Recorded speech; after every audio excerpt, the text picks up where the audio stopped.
Hey guys, it's Madison. Today I'm going to be talking about secondary villains, their purpose, and some tips on how to use them in your story.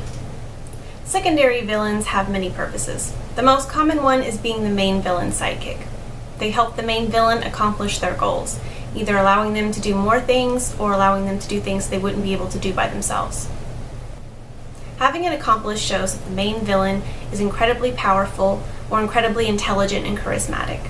They would have to be one of those things in order to convince other people to do their bidding. For instance, in the third season of The Walking Dead, both Milton and Merle act as secondary villains. For those of you that don't remember, Milton is this dude, played by Dallas Roberts, and Merle is played by Michael Rooker, this guy. Okay, moving on. Milton receives protection in exchange for doing research for the governor and advising him. Merle is the governor's right-hand man and is given authority in exchange for doing the governor's dirty work. Both Milton and Merle have a mutually beneficial relationship with the governor at the beginning of the season. This shows that the governor has charisma and that he has influence over the people of Woodbury.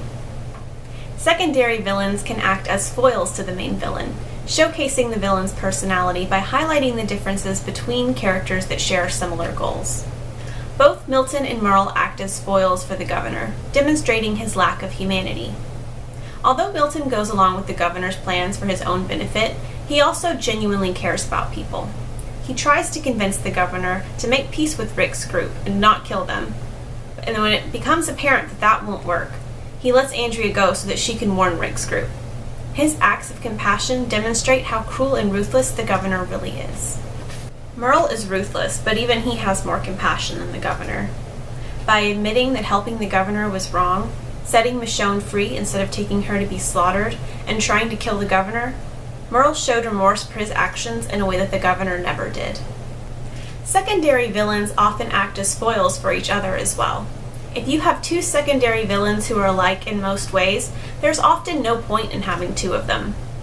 It's often better to merge those characters into one so that you have more time to spend developing that secondary villain and your main villain. If you do decide to have more than two secondary villains, make sure that there are enough differences between them in order to make it worth having two separate characters. Milton and Merle work as foils for each other. Milton is an intellectual who is reserved but compassionate, and overall pretty weak and helpless. Merle is fearless, tough, loud, and quite capable of handling himself.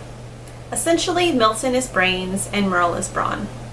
They have very different goals and personalities, and work well as secondary villains because of their contrasts. Sometimes secondary villains have goals that don't align with the main villain's goals. When this happens, the secondary villain may go rogue, or they may form an alliance with the protagonist in order to get what they want.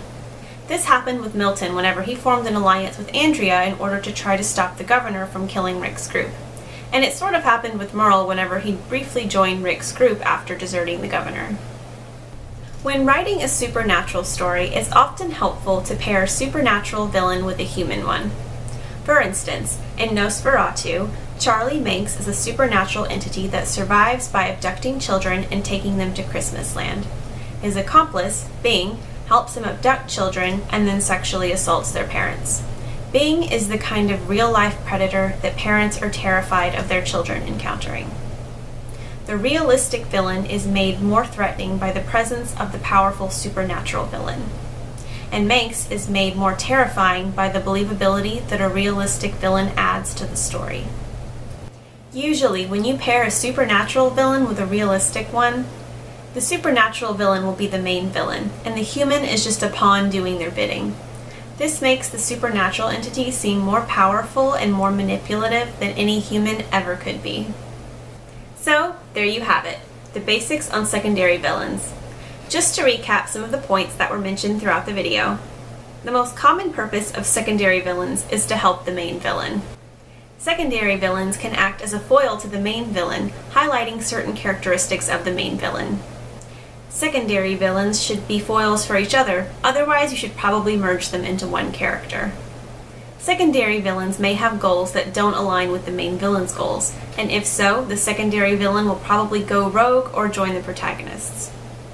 If you have a supernatural villain, it's usually best to pair them with a human one. For more information on villains and writing horror, please subscribe to my channel and check out my class at the Writing Barn. Thank you for your time, and I hope to see you in class.